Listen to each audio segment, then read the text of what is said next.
representative of the United States.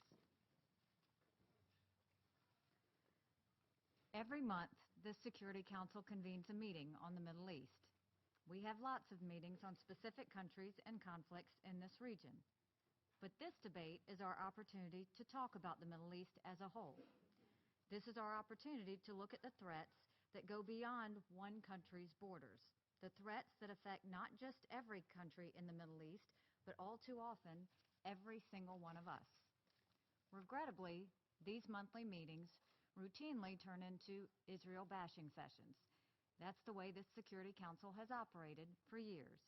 It's a formula that is absurdly biased against one country. It's a formula that is painfully narrow in its description of the conflicts in the region. And it's a formula that does nothing to help find solutions.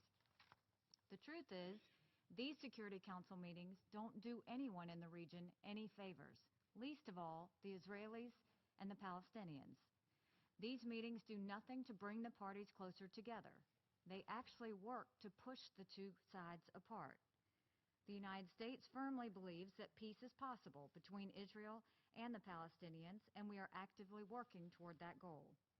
Peace will only come from direct negotiations, not from one-sided Security Council meetings and one-sided resolutions. These biased discussions on the Middle East also impose a real cost. Threats are evolving and do not fit neatly within borders. By limiting itself, the Council ignores the pressing threats that are right in front of us. We should be asking these monthly Middle East sessions to talk about the factors that cause conflict across the region. I thank Nikolai for his remarks today and the fact that he went beyond the usual Israel bashing and touched on the border issues plaguing the region. I will do the same, and I encourage other countries to do the same as well. By breaking out of old, familiar, counterproductive patterns, we might actually achieve something valuable. If we are speaking honestly about conflict in the Middle East, we need to start with the chief culprit, Iran and its partner militia, Hezbollah. Iran and Hezbollah conspire together to destabilize the Middle East, and their actions are expanding. For decades, they have committed terrorist acts across the region. Today, they prop up Bashar al-Assad's brutality, fighting alongside his forces, adding to the killing of thousands of civilians and the misery of millions of refugees. They train deadly militias in Iraq and arm Houthi militants in Yemen. While this council has paid too little attention to this growing menace, the United States will not. We're going to speak up about Iran and Hezbollah, and we're going to act against their lawlessness. In Lebanon, Hezbollah, a terrorist organization, uses towns to shield its arsenals of tens of thousands of illegal rockets. In Syria, Hezbollah controls territory on the ground.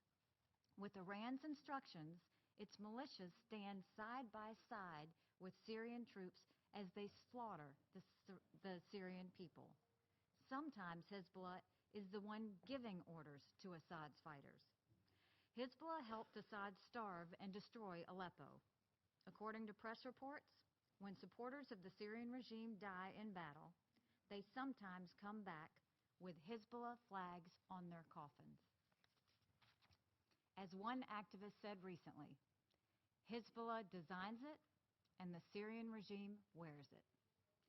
They are reportedly even recruiting Syrian children to join pro-Hezbollah youth groups so they can indoctrinate a new generation in a new country with its toxic ideology. Hezbollah is a terrorist group spreading its influence across the Middle East with the backing of a state sponsor. Iran is using Hezbollah to advance its regional aspirations. They are working together to expand extremist ideologies in the Middle East. That is a threat that should be dominating our discussion at this Security Council. The United States is not waiting to respond.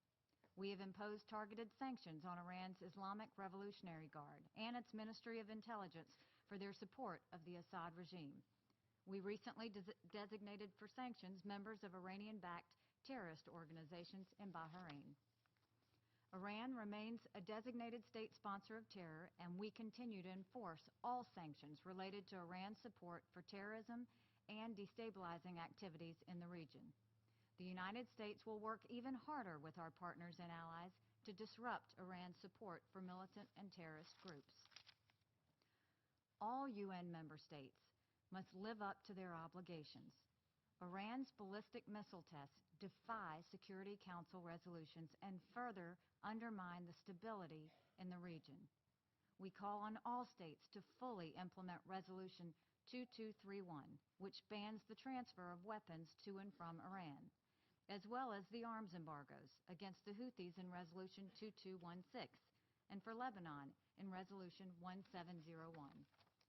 The United States will work closely with our partners to document and address any actions that violate these resolutions. We must take a stand against Iran and Hezbollah's illegal and dangerous behavior.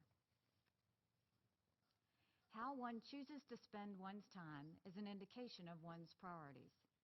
The same is true for the United Nations Security Council. The Israel-Palestinian issue is an important one, deserving of attention. But that is one issue that surely has no lack of attention around here. The incredibly destructive nature of Iranian and Hezbollah activities throughout the Middle East demands much more of our attention. It should become this Council's priority in the region. I thank you.